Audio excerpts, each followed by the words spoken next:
To TL News Night. We bring you the latest library news each month, and tonight we've got a great show. Nikki, you want to kick things off here? Sure. I'm Nikki Robertson. I'm a high school librarian in Madison, Alabama at James Clemens High School, and excited to be here tonight with our group from Washington. But we're going to go around and introduce everybody. I'm going to kick it off to Sherry. Good evening, everybody. I'm Sherry Gick, and I'm in Rossville, Indiana. I'm a library and instructional technology specialist, K through 12. Kicking it over to Jane. Hi, I'm Jane Lofton. I'm the teacher librarian at Miracosta High School, which is in Manhattan Beach, California, in Los Angeles County. And I'm going to send it over to Shannon. Hi, everybody. Super excited for everybody to be here tonight, especially my friend Richard. I can't wait to hear what he has to say. And being from a one-to-one school where I taught for 8 years as the K-12 librarian, it's really exciting just to hear your stories tonight. So thanks for being here. And I'll kick it over to Richard. How about that? Or Craig. Yeah. Hi. Craig, did you want to introduce yourself real quick, and then we're going to go over the format of the show, and then we'll kick it over to Richard. Okay, fine. Yeah, well, I'm Craig Seashells from the other side of the lake from Richard, so I'm on the Seattle side, where I'm an elementary librarian also in Seattle Public Schools, and Richard and I get to cross the lake and journey. So thank you, Shannon and Sherry. That's it for me. All right, and so Sherry is going to tell us, for those who might be tuning into the show for the very first time tonight, what the show is about, what our purpose is, how you can interact live tonight with the show. And so Sherry, I'm going to do a screen share and let you take that away. Sounds great. I'm getting it. Okay. So you've already heard that tonight our topic is going to be one-to-one in the library, and we are featuring the Lake Washington School Libraries. And the official hashtag for tonight is, of course, hashtag TLChat. So make sure that you join us on the Twitter and send your questions in. We'll be perusing that all through the show and try to get your questions in for our special guest tonight. And the purpose for our show tonight, and every month we've been doing this, it is a live show in our news show format, and we try and feature special guests each month from different state library associations, and others from across the education spectrum. So we're reviewing your school library news to benefit you and your library program. Hopefully you'll be ready with a brand new idea, something that you can implement tomorrow. Also, the reason this all started is because we often are not depicted positively in the news, and if you don't like how the media is depicting educators, we need to realize that we are the media now, so it's so important that we tell our story every day, and this is one of the ways that we're getting the news out to you about all the amazing things that are happening across the nation in school libraries and beyond. We'd love for you to be a guest with us, and we do have a form available on our wiki where you can contribute to TL News Night, and all our states have not joined us yet, so make sure you check our map, and if you're on one of these states that we haven't yet featured, please get in touch with us because we want to have you here for sure. So tonight, again, we're featuring one-to-one in the library, and I'm going to kick it over to Richard Snyder and let him introduce himself and his special guests. Hello, everyone. My name is Richard Snyder. I'm a middle school librarian in the Lake Washington School District at Kirkland, Washington. And we are a district of, well, a lot of kids. We went this fall from the 5th largest district in the state to the 4th largest district. And in a couple years, we're slated to be the 1st or 2nd district just because of kind of where we are in the state and how many families are moving in. I asked some middle school and high school librarian friends to join me, and I see them all online, so I'm going to go over to Bethany, and then Peter, and then Shelley, and let them introduce themselves. So okay. Bethany, you're first. Okay, hi, I'm Bethany Steyer, and I am a middle school librarian at Rose Hill Middle School. And the first question that I have is, what would or are, depending on what your school library looks like, the benefits of having students in a one-to-one scenario? Did it work? Yes, Bethany, Okay. thank you. Awesome. And are we going to kick it over and introduce Shelley or Peter? Oh let's Oh. let Shelley and Peter I'm introduce sorry. themselves, and then Bethany will come back to you. No, that's great. No, All right. Shelley, where are you? I'm here. Hi. Can you hear me? Yes. Yeah. Awesome. Good. Hi, I'm Shelley Macer, and I'm the high school librarian at Redmond High School. It's a very large school. We're at about 1980. Quite a few students, active library. And I've been there for 6 years. And how long have we had our one-to-one? I think it's 3 or 4 years at this point. We're in I our think fourth this is year. our fourth year. Yeah. Feels like longer. And And there's- Peter. I'm Peter Strong. Can you hear me? Hello, is it working? Good. Yes. I'm Peter Strong. I'm the librarian at Finn Hill Middle School in the Lake Washington School District. And again, this is our fourth year with one-on-one. Awesome. So, let's see. We are going to follow a new format we started this year, which is Pass the Mic. So Richard and his guest will start off by presenting a topic or putting out a topic to us, and we'll go around in a circle: Richard, Bethany, Peter, Shelley, Sherry, Jane, Craig, myself, and Shannon, and all put in our 2 cents worth. So hopefully we'll get a good conversation going, but if you want to join the conversation as well, use the hashtag TLChat on Twitter, or you can join us here on the video feed using the question and answer feature. So Richard, I'm going to put it back in your trusty hands. Fantastic. All right. Well, I'll ask my question first. Like we've all said, this is our fourth year now to be in a one-to-one district, and as librarians, we have lots of different questions would be for everyone. What is or what could be the librarian's role in a one-to-one technology environment? Excellent question. And let's see, I already forgot who goes. All right, Bethany. Goes to Bethany. Bethany, you're up. So in my school, the librarian's role is that we, first of all, do all of the repairs. Well, we're not doing the repairs, but we're the central location for all the repairs to come to. But I think that my role is really to make sure that I am helping students to use them effectively, teaching them digital citizenship, as well as training my teachers on how to use the one-to-one devices effectively in their classrooms. Awesome. Peter, your follow-up to Richard's statement about the role. It's fairly the same. Again, the library is the central place where kids, if they're having problems with their netbooks, they come in. We have a technician there. Previously to this, I actually did a lot of troubleshooting, but now I've switched that back onto the technician.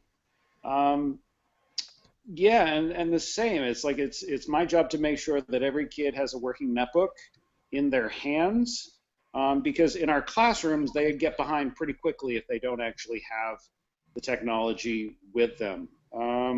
And again, to use them responsibly. That's part of our job, is to kind of make sure that kids use them responsibly.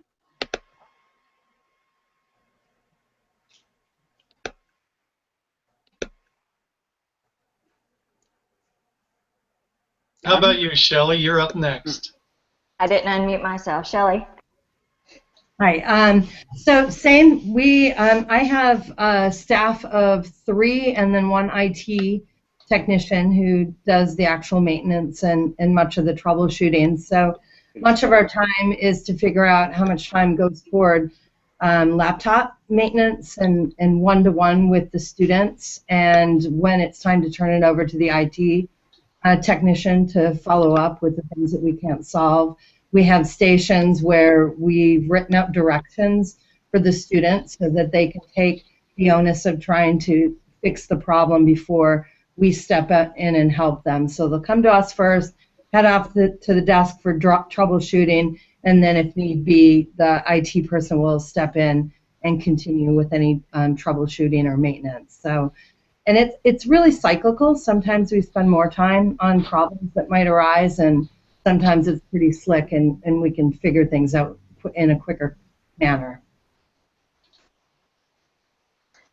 I love what Bethany said about training teachers, and at my school that's a big part of my role as far as I supervise the elementary and the middle high school library, and I have an assistant in both places, and so I am kind of out and about in the classrooms and working with teachers, and as Shelley just said, like a first line of defense. You know, if something's not working, or if a teacher has questions about something, or even just something kind of going with the computer, a lot of times they'll call me first just to kind of run down there, and if it's something I can quickly fix, then I will, and if not, I'll pass it off to either student, I might call a student IT. We have a team of them working each period, and that's kind of our first line, and then we go on to, we have a couple of tech assistants also that help with computer problems, but I've been doing a lot of training this year as far as using that Nearpod curriculum for some digital citizenship, and really just working, because it is our first year being one-to-one, first through 12th grade. We've done a couple of pilot years with different grade levels, but this is our first time having over 1,000 machines in the building in student hands, so it's been an interesting transition year for sure. Wow. Jane? My school is not one-to-one. It's interesting. Our middle school has been our feeder school, but the high school has not gone one-to-one. We're still bring your own device. We have some carts that I am not responsible for. We do have IT people. We do have some teachers on special assignments. However, for software issues, getting logged into those devices and so on, I am often the one they turn to because I'm there and they know me.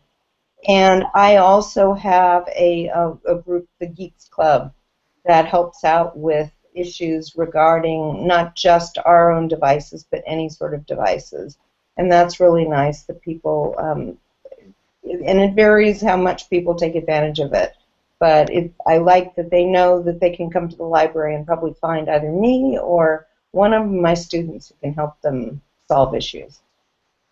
And I forgot who I'm supposed to pass it on to. Oh, it's okay, Jane, I'm on it. Jane, what I loved is hearing you talk about people, because sometimes I think of myself as a people librarian. Every kid in my school has a laptop, but very few of those have devices on their laps. I tend to put books on laptops. But in fact, it's the people resources. You say having a tech squad so that your time is left available to work with bigger issues than devices. The other thing that I love hearing and that I think a lot about is make sure that I'm the go-to resource, so that I'm the website, that I have the library available to those laptops. So I build out my library web presence so that when kids are on devices at home, when families are on their phones, they can get to my resources, so that I'm still doing the library stuff, not just serving the machines that I wish we had. Right. And I agree too. I think it's a great question that Richard put out. What is the librarian's role in a one-to-one school? And I remember when one-to-one was first being discussed, you would hear a lot of, well, why do we even need a librarian anymore if we have one-to-one devices? Why would the kids even need to go to the library? They can check out ebooks on their device. They can use the internet. They don't need to go to the library for research because they can research right in there. And so I remember, a few years ago, we were in the position of saying, okay, no, this is why you need us.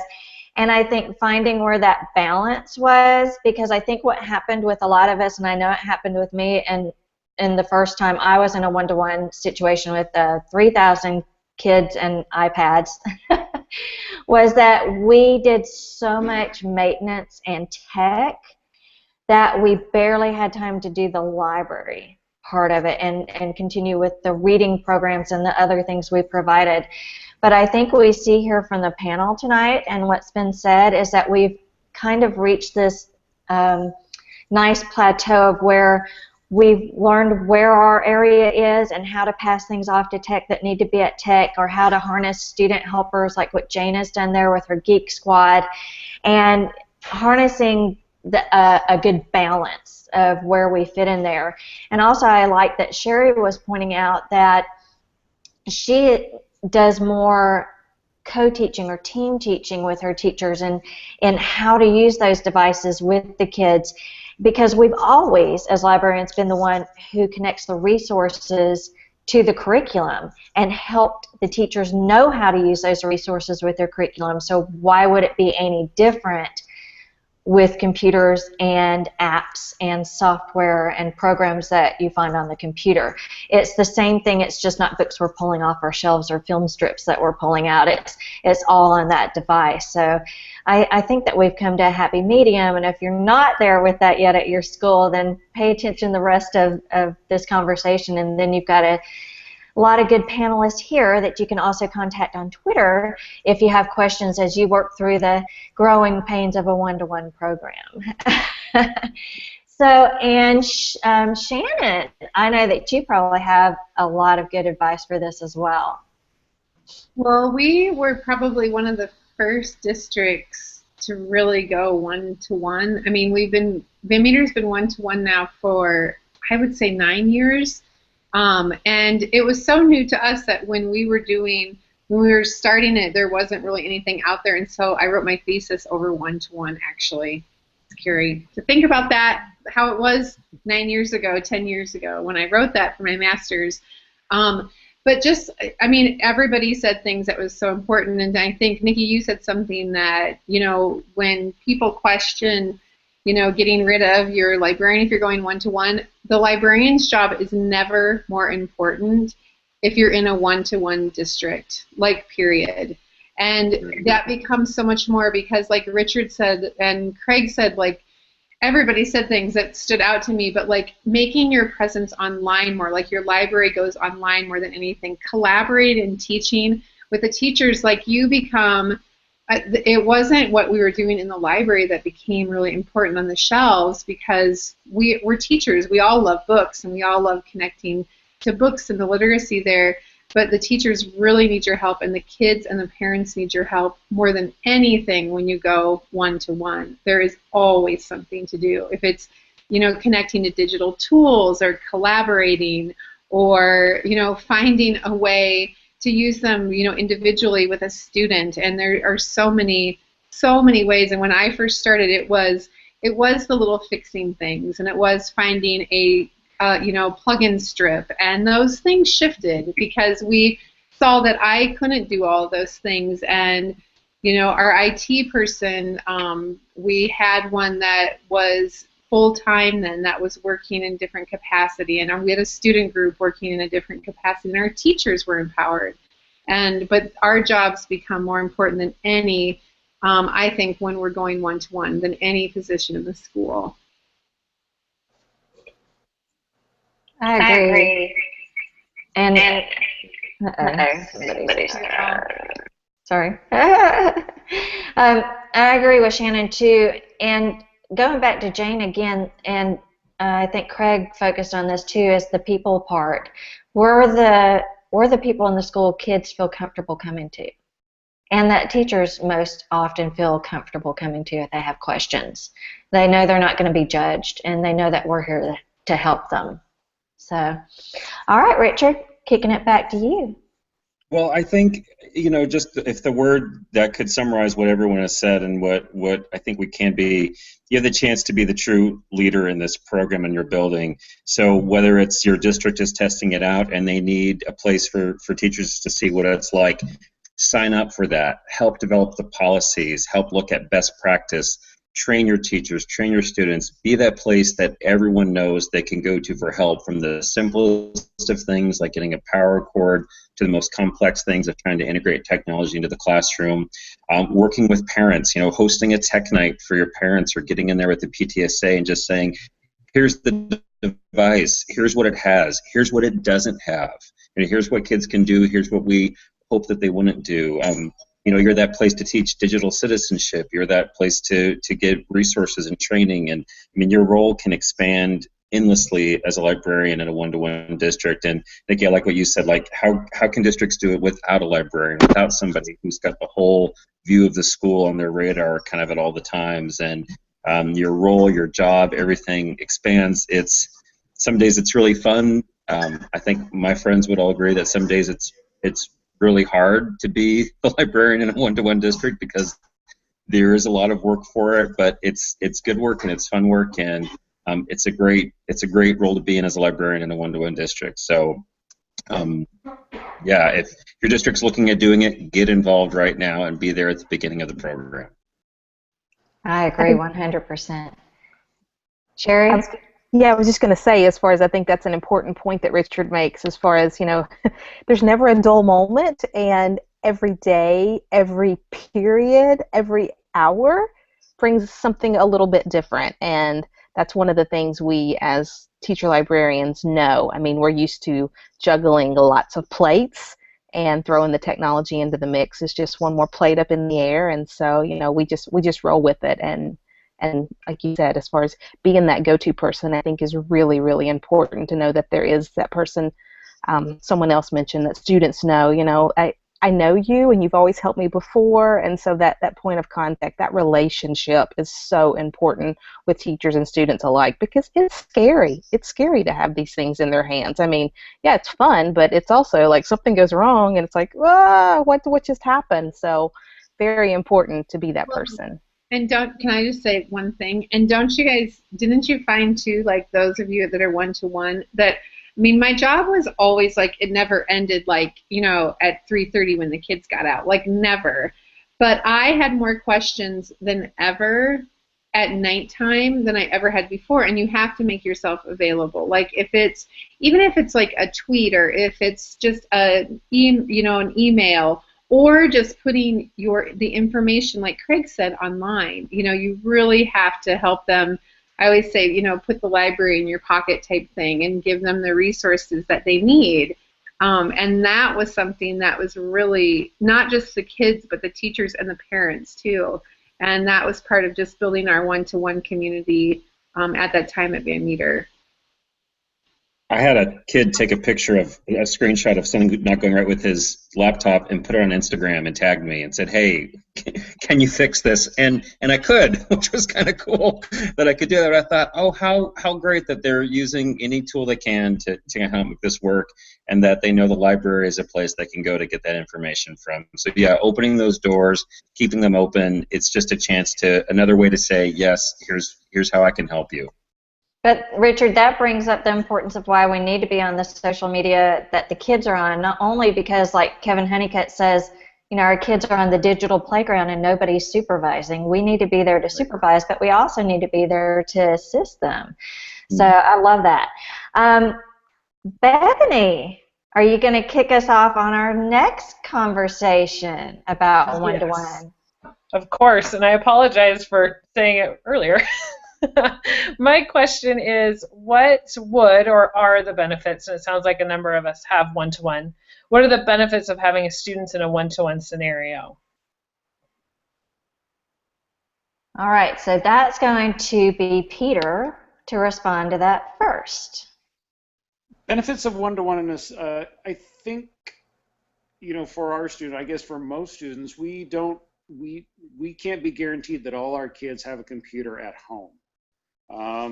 We have a wide range of socioeconomic status, so I think it kind of levels the playing field across the school. Like every kid can bring home a computer and netbook. They may not have internet coverage, but they can have all the resources that the teacher expects them to have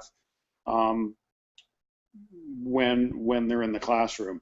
We also use an LMS, a learning management system called Haiku, across the school. So I think that helps all the students have all the information they need, as well as the parents, because the parents also have access to all their kids' pages. Teachers post homework, assignments, all the rest on there, so they can really be up to date with what's going on. I agree with all those points. I think there's so many other things that can be done too. Shelley, what would you add to Peter's comments? Yeah, it connects the kids to the greater world too. I think they have access to so much more than just what's in their community and their school. By being on the internet, they're able to do all kinds of things and speak to all kinds of people, not just in their part of the world. But I think the digital divide is huge, and Peter mentioned that. We can't assume that every kid has connectivity. Every kid has a smartphone. Every kid has a computer. They don't. We see it every single day. And when a student's laptop breaks, they feel like they're not going to be able to get their work done. So the school has to be the one to provide for that. So I think that's the number one important thing. But I think also being able to connect to the world and expand what we can do in the classroom, not only through the tools that we have on the internet, but the broader worldwide community. Agreed, 100%. Sherry. I think one of the biggest pluses that we've seen this year is the lack of wait time. As far as in our school, we had just a couple of computer labs, and so one of those was located in the library, and scheduling teachers in so that kids had access to the resources that they wanted them to be able to get to sometimes had to be done weeks in advance because, teachers would schedule it knowing that it was coming up. And so now, just being able to have those resources right then, the period that you need it, and not have to worry about scheduling has really increased the type of learning for our students and the types of interactions the teachers have been able to provide. And it's also changed how my library feels because I no longer have 32 computers taking up a fourth of my library. So yes, I see Nikki celebrating over there. It's been wonderful to make that transition to a more of a learning commons and have a makerspace area and just, where students can bring in their computers to work and collaborate together and, not be sitting in those awful little rows where they could, access that information only if the lab was available. So that's been a nice change for us. Awesome. Love that point. Jane. I'm going to pass on this one since we're not one-to-one, so I'm going to throw it back over to Craig. Well, I'll take the pass even though I'm in the same boat. Jane, I think the most powerful piece of the technology and making available, if it's in school or out, is the ability to create and then share the sort of final steps in any information cycle where students not only create something, but they share it with an authentic audience. Because becoming producers is a whole big step that we really want to make sure that we're training students not to be active consumers and agents of the machine, but actually the creators of the machine. And so building one-to-one, so long as it emphasizes the creation and sharing, is something that every student deserves. Hear, hear. I would have said that if I'd thought of it. Craig always says it so much better, doesn't he? I love it. Okay, so the question presented by Bethany was, what would or are the benefits of having students in a one-to-one scenario? And we've heard some really good comments so far, but mine's a little twofold. One thing that I've seen this year, I'm not in a one-to-one school. We still have the rows of computers in the library, which I'm hoping to get rid of. And we have iPad carts, Chromebook carts, and thin client carts. And the difference I've seen between when I've been in a one-to-one school and being again in a school with carts rather than one-to-one, these are the main differences I've seen. The schools that have gone one-to-one, I see the teachers being much more quick to integrate the technology into their curriculum and feel comfortable with it. Whereas if they don't know if they're going to be able to get to that cart or have that cart, they're not as likely to have it be using the technology just as easy as breathing. For instance, when I was in a school where we gave the kids MacBook Airs, every single student had a MacBook Air in 3rd and 4th grade, and then each year they would add a grade level. Those teachers, it was just a natural thing to, okay, We're going to not use our MacBook right now because we're using manipulatives in mathematics. And now we're going to do something else, but this time we're going to do maybe manipulatives with math on the computer and see how that works. And it's just, it was a very natural thing to have it, just like pulling out a piece of paper and a pencil, or, okay, we're doing a different activity, so we need our scissors and glue and crayon. It just became another tool that was completely natural to use.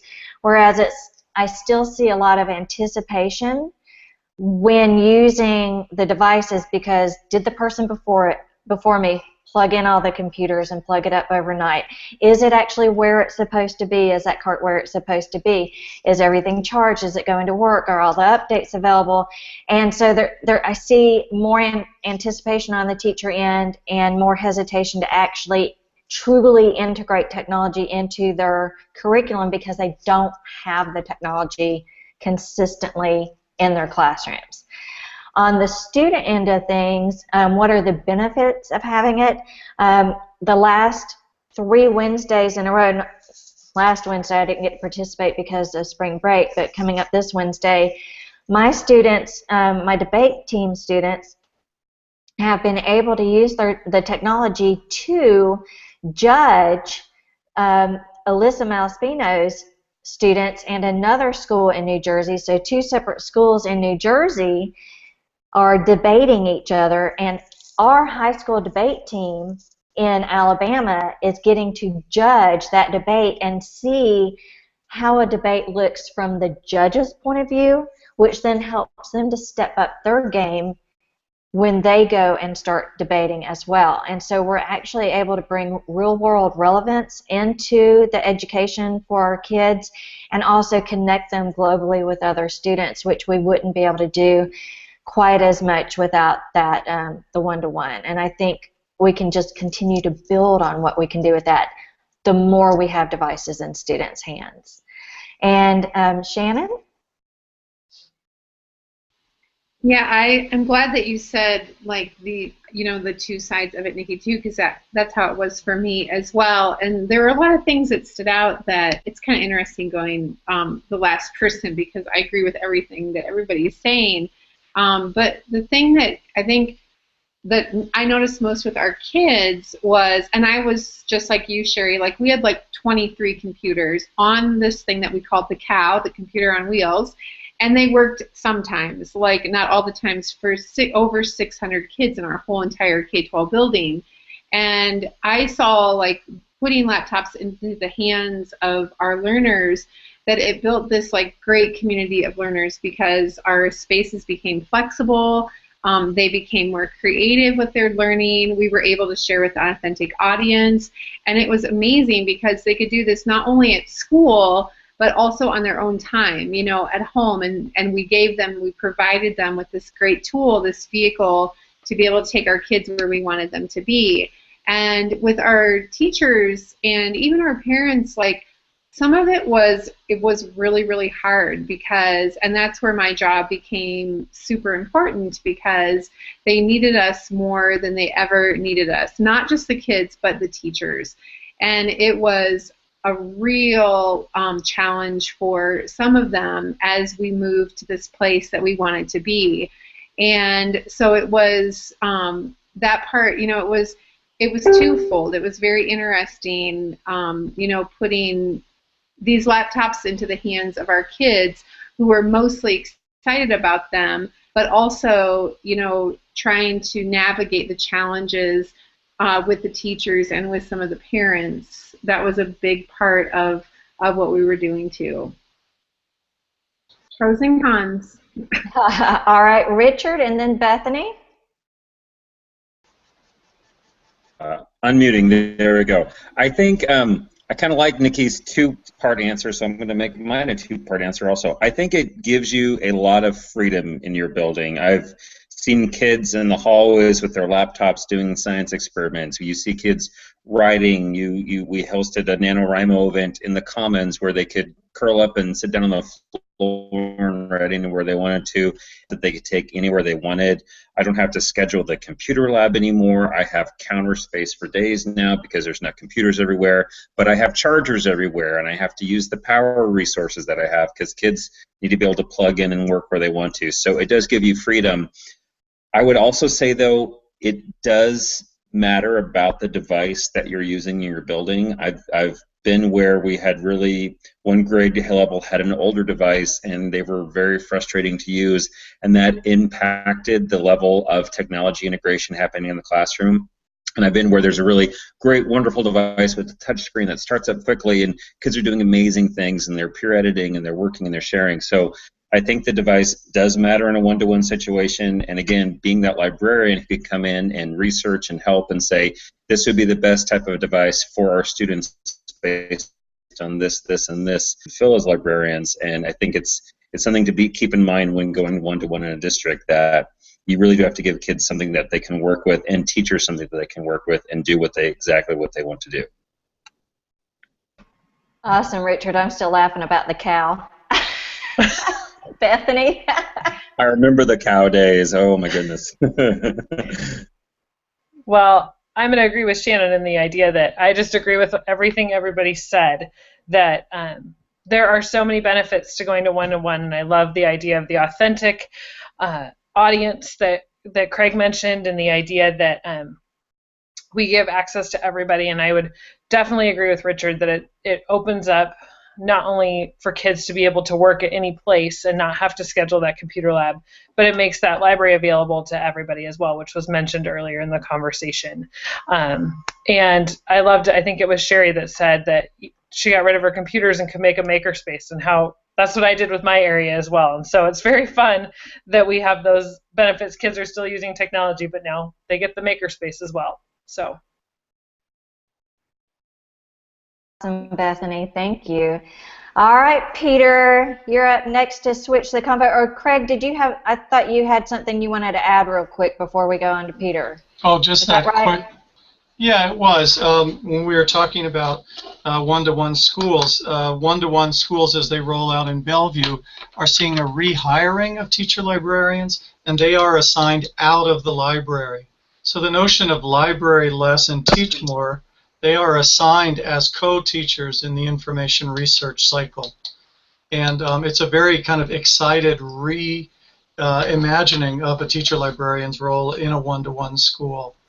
And I'll post that up on Twitter. There's some openings right now for talented teacher librarians, and I'll share that. Awesome. Thank you very much, Craig. All right, Peter, what you going to throw at us? I'm not sure exactly how I wrote this question. I didn't write it down, but my question is, how do people get kids involved in the care and maintenance of their netbooks? I mean, what sort of responsibilities do they have? Do they know how to update them? Do they know how to basically just take care of netbooks? Okay, good. Shelley, you get to tackle Peter's question first. I think the way you had it, how do we get students involved in the maintenance, updating, and care of their computers? So we're going to post that on Twitter too. And Shelley, we're going to let you take over. Okay, we kind of have a certain the same pat ways to market and advertise. We hit the PTSA up. We do student announcements. We do a bulletin that's written. I throw our Haiku, our shared website. We're able to throw announcements out to everybody in the school as librarians. So we'll put the really important tech pieces to everybody, so everybody knows there's an update coming. You need to restart or shut down. Anytime there's a glitch and we're working through something, we'll send out a DL to the entire community. We've tried really hard, and I wish this piece would fall into place, to get a Geek Squad or student tech advisors, and we've been unsuccessful. It's a hard job getting TAs these days because of the credits. So I'd love that piece to fall into place at our school. I'm not too hopeful, but I'm still working on it. But newsletters, sticking them up on your bathroom doors, in the teacher's lounge, at the mailboxes. We have a list of about 10 places to get the word out so that everybody is on the same page. Oh, and that would be my dog and the mail carrier. Sorry. Darn dogs. It's either dogs or Linda's roosters or something. My dog's going crazy. Oh, Sherry. I think Kelly makes a great point, and one of the things we looked at as a technology committee, even as we were choosing devices, was a learning management system, because it's so important to have everybody on the same page so that you can communicate and be consistent. And that really helps students as well, as far as not switching from so many different formats.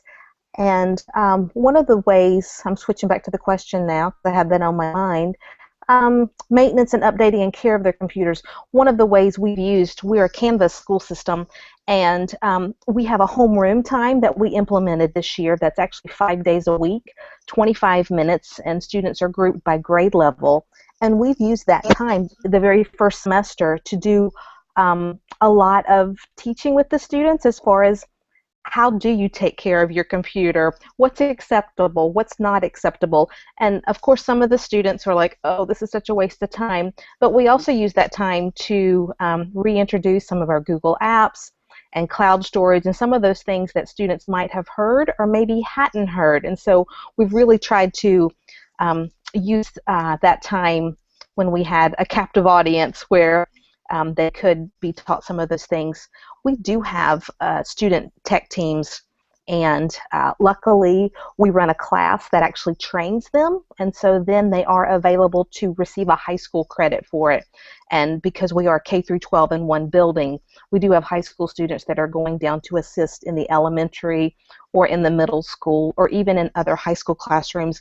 And we really have tried to utilize these teams of students, especially during the homeroom time, because they can help assist the teachers too when they're uncomfortable with some of the new things that we're rolling out through our Canvas and some of the videos. And so they'll go in and make sure that everything is working. And so if you can use students, I really do recommend that, because again, so when students come in to do something or have a question for me, I'll look to another student and I'll say, oh, a printer, you know, so-and-so can do that. That's not my area, but my student tech can definitely take care of that. So a lot of times I have students that will be in the library, even though that's not their home base, but having them there, I can definitely point other students to them for help. So if you're able to implement that, even as a credit, that definitely makes it more appealing for sure.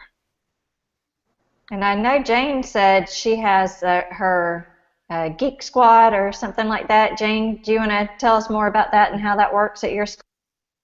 Well, actually, Best Buy contacted me and said, we're not allowed to call it a Geek Squad. So we're the Geeks Club now. And actually... trademark. Really. That shows that the power of our websites. They found it through our library website. But anyway, we don't have netbooks, but I did want to comment on a couple of things that both Shelley and Sherry said, that I would love to have a class of TAs too. I don't, but what I have managed to do is to have a club. The Geeks are a club. And are they always there when I want them? No. But it's definitely a good group to have, to be available when they can be, and as a sounding board. They've also were the people who, I'm probably getting off topic a little bit, but they were the ones who helped me decide what we should get to start our makerspace up. So it's, even if you can't have TAs, a class, try and see if you can't organize a club. One thing too that I have found with students, and we're in a high school, is that there is sometimes sort of like a helplessness that kids develop when they're in a class. They'll be in, we do have 40 Macs in our library, and a class will be in there and students will say, Mrs. Lofton, my computer won't turn on. And, I could go and turn it on for them, but often it just takes reminding, well, if you were at home, what would you do? would you check to see if perhaps the off switch was on or the cords were unplugged? And I do my best to remind them that a lot of it is they don't always need our help. Just because they're there doesn't mean that we need to be doing the work. We need to remember to turn it back to them, as often as we can. So I don't know if that answered the question, but those were a couple of thoughts that came up as during the discussion, and I'm going to throw it over to Craig again. Thanks. And I'll just pass it right along, except that I was throwing in the chat, there's this movement to take all those old laptops and convert them to Chromebooks and have them as spares. I wonder if anybody out there is done that yet with their used equipment. But on to you, Nikki. I'm typing in the chat. Yeah, the maintenance, that is a thing. We did a lot of the maintenance when I was at the iPad school, the one-to-one iPad school, where we had 3,000 kids. But we also had a white hat club, which were our geeky kids, tech kids who tried to hack the system, hack our school system on purpose. That was their point, to do that. But we also had a group that would assist with any type of technology. At the school I'm at right now, I don't have an official group, but I call them my future members of Anonymous. and they're like, yeah, how do you know we're future? How do you know we're not there yet? And I'm like, I don't know, you probably are. Don't hack me, man. But I know I can always go to them. For instance, when I got the 3D printer in my library, I don't have a clue about 3D printers, but I had a kid who was talking way over my head about 3D printers, and I had no clue. Anything that was coming out of his mouth made no sense to me. But when that 3D printer came in, I called his teacher. I looked up to see what class he was, and I called that teacher. I said, send Ryan down here now. I've got the 3D printer. He's got to set it up and show me what to do. And so I think any time we can harness those kids and let them know, you're important and we need you just as much, if not more, than you need us, that builds such a great message for your school, but also builds that kid's self-esteem as well. And I think that's something we need to do, and not fake self-esteem, like you played this game so you're going to get a trophy even if you didn't win any games, but actual, you are an integral, beneficial part of this school and making this stuff happen. And so I love any way that we can get students in and working. And Shannon is next, and then Richard and Bethany, and then Peter will finish it up. Shannon? Okay. Well, this question, I just love it because the kids are definitely behind, and they can be. They know so much more than we do about how to help with technology. And the thing that I found so intriguing is that they spoke in words that everybody understood, because they just broke it down into the simplest terms. And so in the beginning, when everybody would come to us with questions about, like, the light is blinking, what do you do? I can't, do this, I can't print. Well, the first thing we did is we had the kids develop a flow chart. And that flow chart was posted everywhere. It was on the website, it was posted in every classroom, and it was simple. And I will have to find a copy of that and share it. And it was a flow chart, just really simple. So before you come to us, there were several things that you had to do. And usually, and it was the teachers that needed it more than the kids, usually it took care of everything, and it took care of the problems that we had. And then the thing that we did also in the very beginning is we went to the kids and we asked them, we've been like kind of giggling and talking about names and stuff. And I have this, I'm going to share it in the, we had the cool group, and we went to the kids and we asked them, if somebody could tweet this since I'm talking, we asked the kids what they wanted to be called. And that was one of the most powerful things for me, because we're giggling about what we should be called and what our groups should be called. And we had a group, an elementary group, that called themselves the Technical Difficulties. And then we had a group then with our high school kids, and this Prezi that I just shared is all about what they wanted to do, that they wanted a cool name to go with their group, and they were called COOL, but it was CEWL, Computer Efficiency Workers League, and that was the group that the kids had at Van Meter. And our high school kids came up with it. They developed this great Prezi that I just shared in that link, and they even presented at conferences about it. And I'm sure that Mr. Lindy, who is the technology director at Van Meter, loved it, because you would go in there at any time of the day into that office, and those kids were running what was happening behind the scenes. If it was, giving all the computers at the beginning of the year, if it was working on problems with the computers during the year, if it was in the classrooms working with teachers, but it was the kids that were behind that. So empower your kids, period. That is the best advice that I have to give when it comes to them. Even thinking about the name, Best Buy.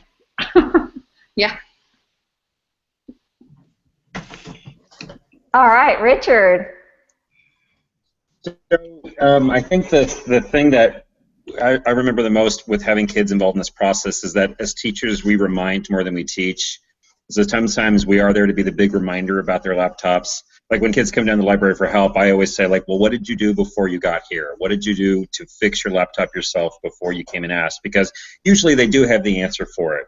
Oh, I didn't restart it. Well, let's try that first, and then, hey, magically now it works. Or were you online? Was your Wi-Fi on? What did you do? But you're there again to be that kind of calm voice in it. Not because we want them to always come to the library for help, but it's about empowering them to help themselves, so they don't have to miss class, so they don't have to miss the activities, so they can stay caught up, so they don't lose that file. So I do a monthly newscast about just ways to use your laptop better. We have signs around the building. We do the memes with how to take care of your laptop, all those different things. So really trying to help kids be the responsible for it, but not as a way of, I don't want to help you, but just as a way, you are smart enough, you are capable, you can really take care of this on your own.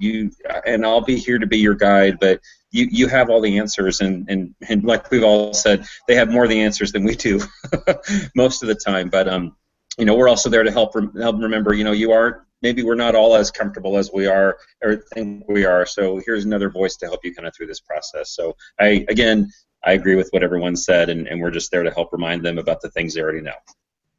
Awesome. Bethany. Well, as Richard said, I agree with everybody so far.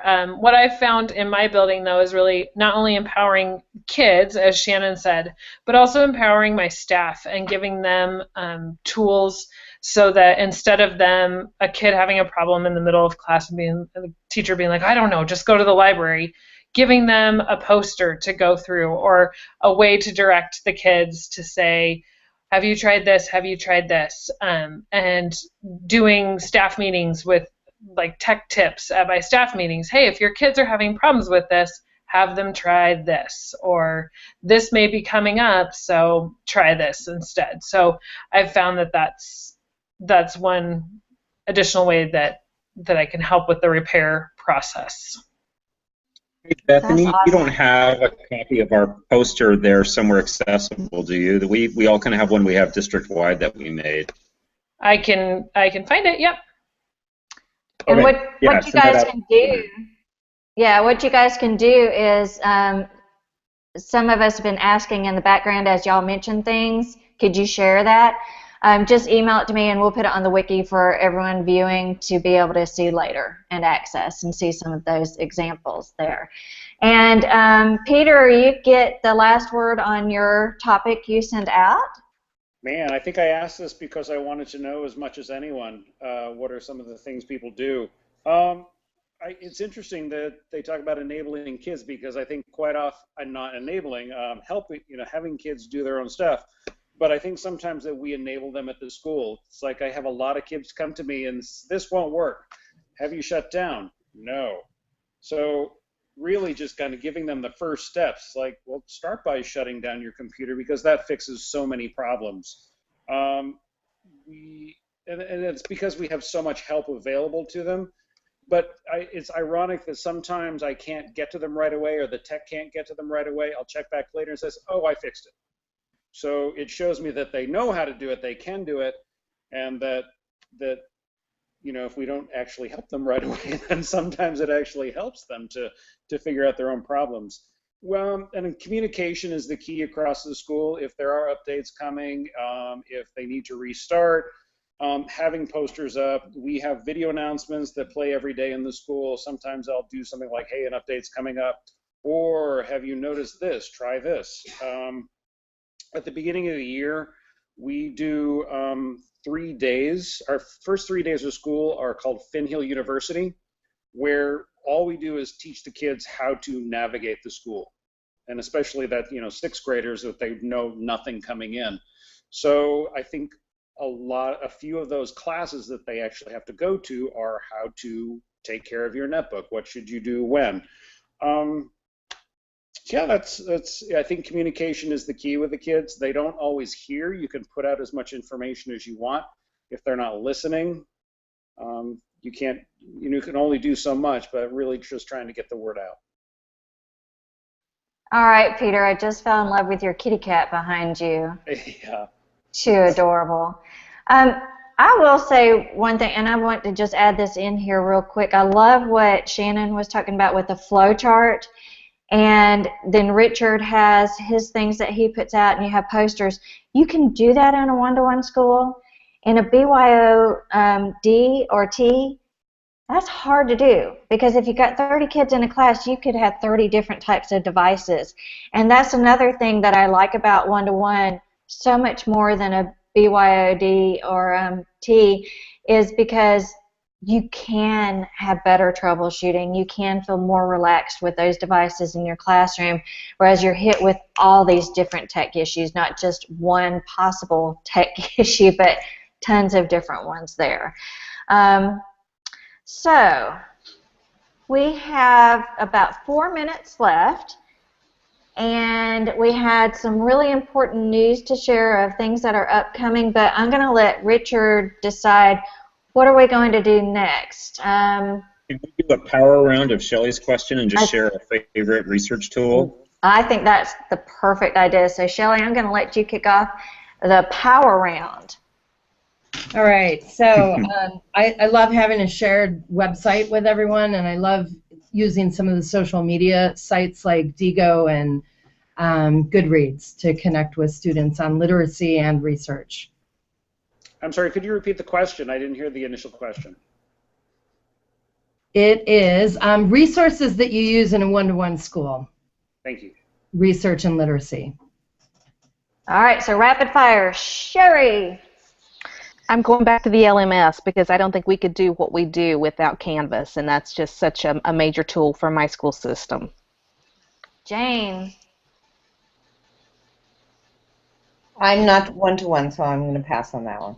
But what resource is your go-to for kids? Oh, I use Twitter a lot, and I'd like to get more of them on it. There aren't so many as I'd like. So I'm moving more and more to Instagram, and the way I have taken advantage of if this and that recipe to make all of my Instagram pictures go as native tweets. So I'm getting double duty out of it. Awesome. For Facebook. Craig. Okay, well, I'll still put in a plug for curating resources with Glogster, and I'll share the link to how I do it.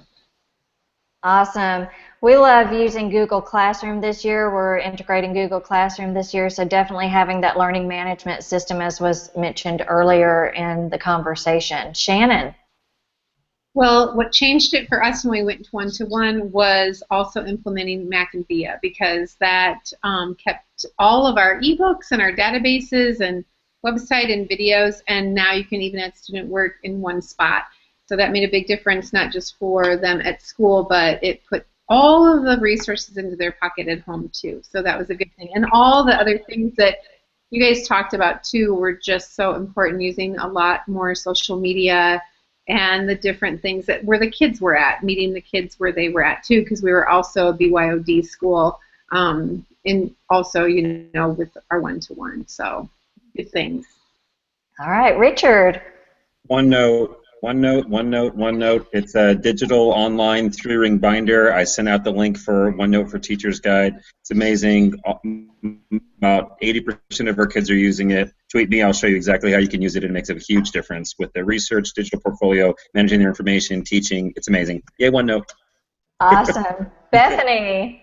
I would say databases, accessing not only our district's databases, but also accessing the public library's databases as well. So giving kids those good resources.